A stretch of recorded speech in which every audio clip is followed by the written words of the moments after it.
Hello जी, this is welcome back to this YouTube channel. आज हम बात करेंगे हैवी सेल ऑफ के बारे में जो मार्केट में हमें देखने को मिला है। तकरीबन 3,500 पॉइंट्स गिरावट देखने को मिली है मार्केट में। इसकी क्या वजह है देखेंगे, और क्या स्टेटमेंट्स दी हैं हमारे हुक्मरान की तरफ से वो भी देखेंगे। इसके अलावा कुछ स्क्रिप्ट्स को डिस्कस करेंगे। मोस्ट प्रोबेबली हम लकी को डिस्कस कर रहे होंगे, एंड हम कोलगेट को डिस्कस कर रहे होंगे, मारी को डिस्कस कर रहे होंगे, बीसीआर को डिस्कस कर रहे होंगे, इंटरलूप को डिस्कस कर रहे होंगे। बस ये 5 स्क्रिप्ट्स हम डिस्कस करेंगे आज। ओके, सो मार्केट का ओवरऑल अगर हम ओवरव्यू लें तो 3,500 पॉइंट्स तकरीबन नेगेटिव देखने को मिली है। तकरीबन आपको 3% का डिक्लाइन देखने को मिला है।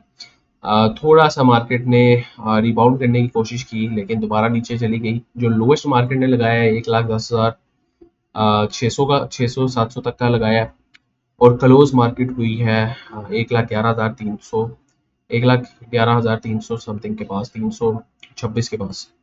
ओवरऑल हीट व्हील को देखें तो आपके पास सारे सेक्टर्स में सेलिंग देखने को मिली है। ओवरऑल तकरीबन पूरे आपके पीएसएक्स में सेलिंग देखने को मिली है, सिवाय कुछ इक्का दुक्का स्टॉक्स को छोड़कर। ओके, सो मेन वेटेज वाले स्टॉक्स अगर आप देखें तो एफएफसी, यूबीएल, एंग्रोएच, मारी, लकी, ओजेडीसी, हप्को, एमईबीएल सारे डिक्लाइन हमें देखने को मिल रहे हैं। और एसएनजीपी बस 0.36% अप है, जिससे कोई फर्क नहीं पड़ता। तो सारे तकरीबन स्टॉक्स आपको डिक्लाइनिंग फेज में देखने को मिल रहे हैं।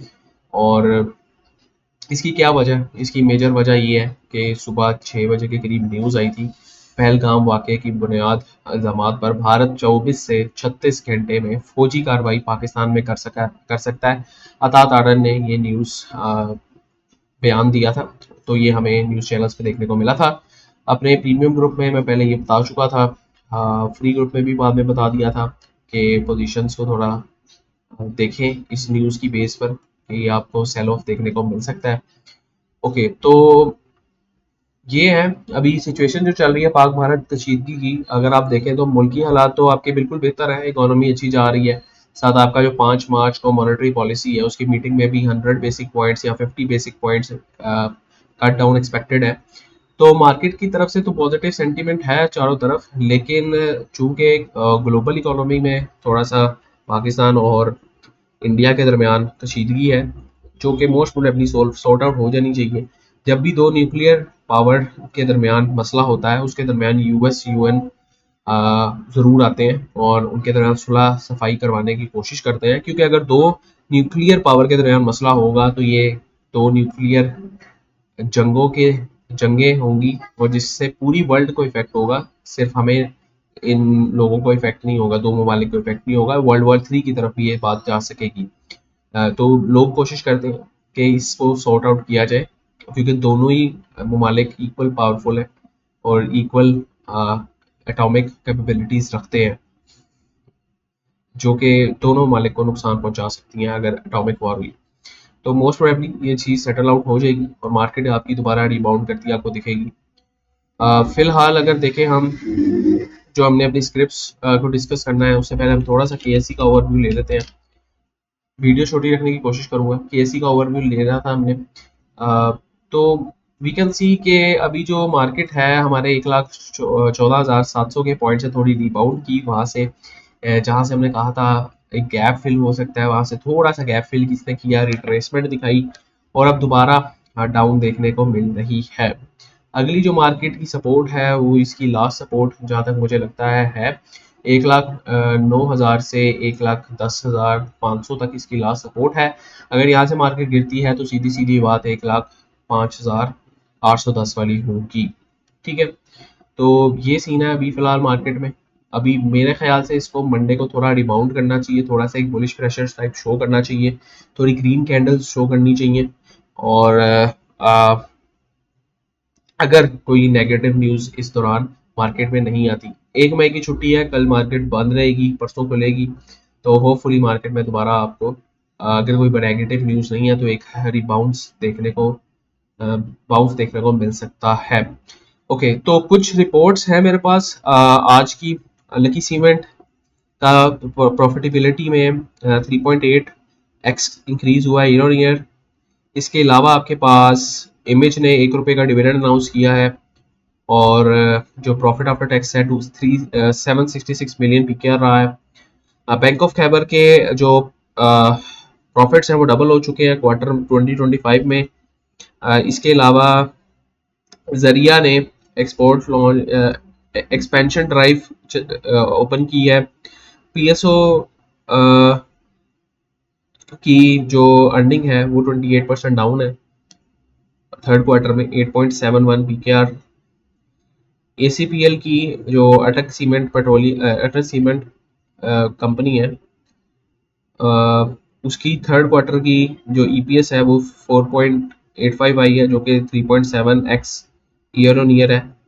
चिराग सीमेंट्स अगेन ईपीएस इसकी 3.67 आई है थर्ड क्वार्टर की 35% इंक्रीज देखने को मिला है। डेरा गाजी खान सीमेंट की ईपीएस 4.6 आई है जो कि 69% इंक्रीज देखने को मिला है क्वार्टर में।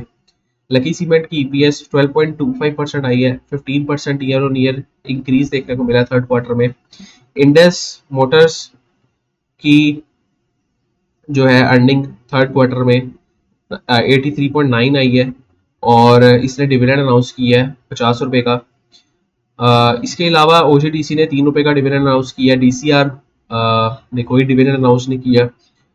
इसके अलावा कोलगेट के 9 मंथ्स के प्रॉफिट्स डिक्रीज हुए हैं आल्दो 9 मंथ्स के प्रॉफिट्स इंक्रीज हुए हैं क्वार्टरली प्रॉफिट डिक्रीज हुए हैं। सिमेट्री के प्रॉफिट्स में 28% का इंक्रीज देखने को मिला है। टीआरजी के प्रॉफिट्स में 4 बिलियन रुपीस का इंक्रीज देखने को मिला है। आयशा स्टील मिल्स हमारे पास उसमें भी ईपीएस उसकी अच्छी आई है क्वार्टरली बेस पे 0.32 पीकेआर पर शेयर आई है जो कि इंक्रीज हुई है। 9 मंथ्स में हाउएवर इट इज डिक्रीजिंग। टॉमसीएल के बहुत अच्छे रिजल्ट्स आए हैं पिछले 9 मंथ्स में 1.9 पीकेआर ईपीएस थी और इसमें इस दफा इसकी 2.6 पीकेआर ईपीएस देखने को मिली है। एटलस सोना ने 42 रुपीस पीकेआर पर शेयर का डिविडेंड अनाउंस किया है। रिजल्ट्स इसके फिनोमिनल आए हैं 122.9 की इसके पास अर्निंग्स आई हैं। ये अच्छा शेयर हो सकता है आपके लिए 2025-2026 के लिए। मेक्टर ने 1.8 पीकेआर डिविडेंड अनाउंस किया है। पीएबीसी का रिजल्ट आया 3.54 ईपीएस फर्स्ट क्वार्टर की। हाईनून का रिजल्ट आया 17.28 ईपीएस फर्स्ट क्वार्टर की। कोई डिविडेंड पे आउट नहीं किए इन्होंने। थल लिमिटेड में हमारे प्रॉफिट डिक्लाइन देखने को मिला 12% का। अमरेली स्टील्स में हमारे पास प्रॉफिट डिक्लाइन देखने को मिला है 3 बिलियन का लॉस हुआ है 9 मंथ्स में और 120% ईयर ऑन ईयर। सर्ल की अर्निंग्स दोबारा नेगेटिव आई हैं और नेटसोल ने भी कोई इस दफ़ा डिविडेंड नहीं दिया। तो ये कुछ अपडेट्स थी हमारे पास मार्केट की कंपनीज की। और अब हम अपने चलते हैं स्क्रिप्ट एनालिसिस पे। सबसे पहले हम डिस्कस करते हैं लकी सीमेंट को। लकी सीमेंट हमने कल भी डिस्कस किया था। मैंने इसको कहा था कि डिप्स पे एक्यूमुलेट किया जा सकता है और आज हमारे पास एक तो जो हमने डिप वाला रीजन मार्क किया था 336 345 ये भी मैंने मार्क किया था। ये भी एक अच्छा रीजन था। किस बेस पे? फिबोनाची रिट्रेसमेंट की बेस पर इसमें एक्यूमुलेट किया जा सकता था। जिन्होंने इसमें एक्यूमुलेट किया है वेल एंड गुड। और एक नया रीजन हमने नीचे मार्क किया था जो कि तकरीबन ये वाला रीजन था और ये हमारा है रीजन तकरीबन जनाब 308 से 317 पे। ये भी एक अच्छा रीजन है, यहाँ पर भी एक्यूमुलेट किया जा सकता है। Lucky cement is again a good company और अभी ये तकरीबन अपने अप से 15% डाउन है तो तकरीबन ये 20% जब डाउन हुआ फिर उसको मजीद एक्यूमुलेट कर सकते हैं। अगेन 2025 के लिए एक अच्छी स्क्रिप्ट है ये हमारे पास। Look for the reason of 308 से 317 फॉर अ बाइंग और टारगेट्स आप 336 से 345 के ले सकते हैं।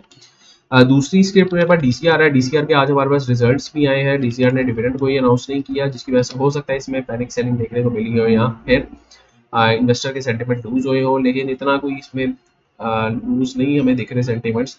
वजह सिर्फ ये है कि एक तो बहुत ही स्टेबल स्क्रिप्ट है और ये इसकी बीटा भी बहुत कम है। देखे ना इतने दिनों से मार्केट आपकी गिर रही है लेकिन डीसीआर आपका स्टेबल एक ही रेंज बाउंड कंडीशन में आपके फिर रहा है। तो अगेन बहुत स्टेबल स्टॉक है फॉर कैपिटल गेन। हम तो इसको तब से राइड कर रहे हैं जब ये 17-18 रुपये का होता था और इवन 16 पे भी मैंने इसकी कॉल दी थी, 15 पे मैंने इसकी वीडियो बनाई थी और ये तो अब मैसिव गेंस में है हमारे पास 70% पे गेंस में है। जिन्होंने तब उठाया होगा उनके तो मज़े हैं। अभी मैं भी इसको अभी होल्ड करके बैठा हूँ। डिविडेंड्स अच्छे देता है अगेन और आपके पास अच्छी कैपिटल गेन भी देता है। अभी मैं फिलहाल इसकी बात करूँ तो इसी प्राइस रेंज में घूम रहा है। अ, और इसके साथ साथ जो एक खतरनाक चीज़ है वो ये है कि इसमें बियरिश डाइवर्जेंस देखने को मिल रही है। तो अगर तो ये आपकी तकरीबन तकरीबन 24.49 को ये तोड़ता है तो इजीली ये आपका 22 के टारगेट्स मतलब नीचे जा सकता है 22 के, और 19.83 को एक्यूमुलेट ऑन डिप्स वाली स्ट्रेटजी है इन्वेस्टर्स के लिए। लॉन्ग इस पे ट्रेडिंग तो होती नहीं है मोस्टली इन्वेस्टर्स के लिए, इसमें एक्यूमुलेट ऑन डिप्स वाली स्ट्रेटजी प्रेफरेबल है। तो डीसीआर की बात कर ली हमने, हम मारी को देख लेते हैं। मारी पे पिछली हमने वीडियो बनाई थी जिसमें हमने एक्सपेक्ट कर रहे थे कि एक पुल बैक मिलेगा, चूंकि आपके पास न्यूज़ इस तरह की थी कि इस पे पुल बैक एक्सपेक्टेड नहीं है किसी भी स्क्रिप्ट का, तो हमें पुल बैक नहीं मिला देखने को। और मारी दोबारा एक अभी अभी भी अपनी कंसोलिडेशन फेज में ही है। और एक अच्छा आपके पास एक तो लॉन्ग टर्म के लिए अगर आप इसको देखें तो एक अच्छा स्क्रिप्ट आपके लिए अब बन सकता है ये। अगेन अभी फिलहाल ये कंसोलिडेट ही कर रहा है, पिछली वीडियो में भी डिस्कस किया था, इसी रीजन में ये कंसोलिडेट कर रहा है। और जब तक ये कंसोलिडेट करेगा एक अच्छा साइन है इसके लिए कि मजीद अपसाइड का पोटेंशियल रख सकता है। ज़्यादा कोई डिक्लाइन देखने को नहीं मिला आज हमारे पास। वन डे में शिफ्ट करें तो 2% शायद डिक्लाइन होगा, 1-2% से ज़्यादा डिक्लाइन नहीं होगा इसमें, तकरीबन 3% का डिक्लाइन है। तो एक स्टेबल पोजीशन में ही अभी फिलहाल हमें देखने को मिल रहा है। जो लोग इन्वेस्टर्स हैं वो इसमें अपनी पोजीशंस बिल्डअप करना स्टार्ट कर सकते हैं। एंड जिन्होंने मजीद ऊपर उठाया हुआ है, जो इसमें 20% 30% डाउन है, 16 15 से 20% डाउन है, वो इसमें एक्यूमुलेशन कर सकते हैं। जो एक सेफ एंट्री होगी ट्रेडर्स के लिए वो इसका 666 का लेवल क्रॉस होने के बाद होगी। 722 इसका अगला टारगेट होगा, उससे अगला 764 टारगेट होगा। अभी फिलहाल इसको स्विंग के लिए ना देखें क्योंकि मार्केट कंडीशंस भी इस तरह नहीं है। तो डिप्स पे भी एक्यूमुलेट किया जा सकता है इसको फॉर स्विंग भी। और इस पोजीशन में स्विंग के लिए एक्यूमुलेट नहीं किया जा सकता। डिप्स में मिले आपको तकरीबन आपको 561 से 540 561 की रेंज में मिले तो एक्यूमुलेट किया जा सकता है। टारगेट्स रख सकते हैं 600 650 700 तक के। और अगर ये मतलब यहाँ से रिबाउंड कर जाता है तो 666 से ऊपर आप इसमें एंट्री ले सकते हैं। ठीक है, तो ये थी मारे के बारे में स्टांस हमारा। लकी हमने देख लिया, अब आईएलपी देख लिया इंटरलूप लिमिटेड की। मैंने सुना कि सेल्स इंक्रीज हुई है, तो इसमें टेक्निकली अगर देखें तो इस तरह की कोई फिलहाल वैल्यू रियलाइजेशन नहीं देखने को मिल रही। ये पहले हमने वीडियो बनाई थी आई गेस, जिसमें ट्रेंड लाइन मार्क की हुई थी। मैंने कहा था कि आपके पास इससे ऊपर एंट्री आप ले सकते हैं और यहाँ पे सस्टेन करें तो आप यहाँ पर एंटर हो सकते हैं, लेकिन उसने अनफॉर्चुनेटली वहाँ पे सस्टेन नहीं किया। क्विक आपके पास 6-7% के गेंस देके दोबारा नीचे आ गया, जिन्होंने ब्रेकअप किया हुआ था वो बच गए। अच्छा, इसके अलावा अगर हम देखें तो यहाँ पर अब जो है इसका क्लियर डाउन ट्रेंड हमारे पास शो हो रहा है। अब हमारे पास इसमें स्टांस क्या होना चाहिए, स्टांस ये होना चाहिए कि वंस ये आपके 64 के लेवल को ब्रेक करेगा तो हम इसमें बाई की एंट्री बना सकते हैं स्विंग के लिए। एल्स इसमें कोई अभी फिलहाल एंट्री नहीं बन सकती। आ, थोड़ा सा मजीद मुझे लगता है कि यहाँ पे थोड़े 1-2 दिन फिरेगा। अगर मार्केट थोड़ी बाउंस बैक करती है तो एक आपको थोड़ा सा लाइक आपके पास 10% तक की गेंस दे सकता है, इसमें पोटेंशियल है। लेकिन अगेन लॉन्ग टर्म स्विंग के लिए इतना खास नहीं है। थोड़ा सा मैं इस सेंस में कह रहा हूँ कि अगर आप देखें तो यहाँ पे बियरिश डाइवर्जेंस बनने की कोशिश कर रही है। यहाँ पर अगर यहाँ से एक और रिबाउंड करता है, एक डब्ल्यू पैटर्न टाइप बनाता है, जिस तरह का हमने डिस्कस किया था अपनी वीडियोस में कि जब प्राइस लोअर लोज लगा रही हो और आरएसआई बिल्कुल डब्ल्यू पैटर्न बना रहा हो तो आपके पास एक बढ़ने के चांस होते हैं। इसको देख सकते हैं आप। लास्ट कोलगेट को डिस्कस करूंगा, again not a trading stock, लेकिन कोलगेट भी आपके पास एक अच्छा इन्वेस्टमेंट वाला स्टॉक है। करेंटली ये हमारी प्राइस रेंजेस को से गिरता जा रहा है, मेनली प्राइमरीली ड्यू टू इसकी सेल्स जो है डिक्रीज हुई है थोड़ी, तकरीबन अपने हाई से 20% तक गिर चुका है। और आज आज तकरीबन ये 4.5% 5% गिरा है ड्यू टू टेंशंस। अगर आप यहाँ पे देखें तो ये एक अपनी सपोर्ट जोन पे खड़ा हुआ था और मोस्टली आज जितनी भी सपोर्ट जोन्स हैं किसी भी स्टॉक की वो टूट चुकी हैं। तो कोलगेट को again very good company for long term, इसको जरूर एक्यूमुलेट करें लॉन्ग टर्म के लिए। जिन्होंने रखा हुआ है वो इस पे ज़रूर इस पे एवरेजिंग करें। अगर तो आप 20% तक डाउन है इसमें 10-15 से 20% तक अगर डाउन है तो इसमें एवरेज कर सकते हैं। अगेन अगर आपको 1100 के रीजन में दोबारा मिले, आप इसको दोबारा एक्यूमुलेट कर सकते हैं। हमने इसको राइट किया हुआ है 1100 के लेवल से, यहाँ से मैंने वीडियो बनाना स्टार्ट भी की थी। 40% तक की गेंस पे थे। जिन्होंने प्रॉफिट बुक नहीं किया, जो स्विंग ट्रेडर्स हैं वो कर सकते हैं। जो लॉन्ग टर्म इन्वेस्टर्स हैं मेरी तरह, वो इसको अगेन डिप्स पे एक्यूमुलेट कर सकते हैं। Very good script for long term, और इसको आप जरूर अपने पोर्टफोलियो में रख सकते हैं। So this was all about today's video. कुछ स्क्रिप्ट्स होती हैं आप लोगों की, वो मैं डिस्कस कर देता हूँ। जिस तरह डीसीआर थी आपकी स्क्रिप्ट, इंटरलूप थी, कोलगेट थी, वो मैंने डिस्कस कर दी है। और अगर कुछ मजीद स्क्रिप्ट्स हैं आपकी नज़र में, ज़रूर मेंशन कीजिएगा, मैं इंशाल्लाह नेक्स्ट वीडियो में उसको कवर करूँगा। नेक्स्ट टाइम के लिए भाई को इजाज़त दीजिए, अपना बहुत सारा ख्याल रखें। प्रीमियम ग्रुप में ऐड होने के लिए मुझसे कॉन्टेक्ट कर सकते हैं, और फ्री ग्रुप का डिस्क्रिप्शन में लिंक मौजूद है। फॉरेक्स भी हमने स्टार्ट की हुई है, उसका भी लिंक डिस्क्रिप्शन में मौजूद है। सारे लिंक आपको डिस्क्रिप्शन में मिल जाएंगे। नेक्स्ट टाइम के लिए भाई को इजाज़त दीजिए, दुआ में याद रखें। अल्लाह हाफ़िज़।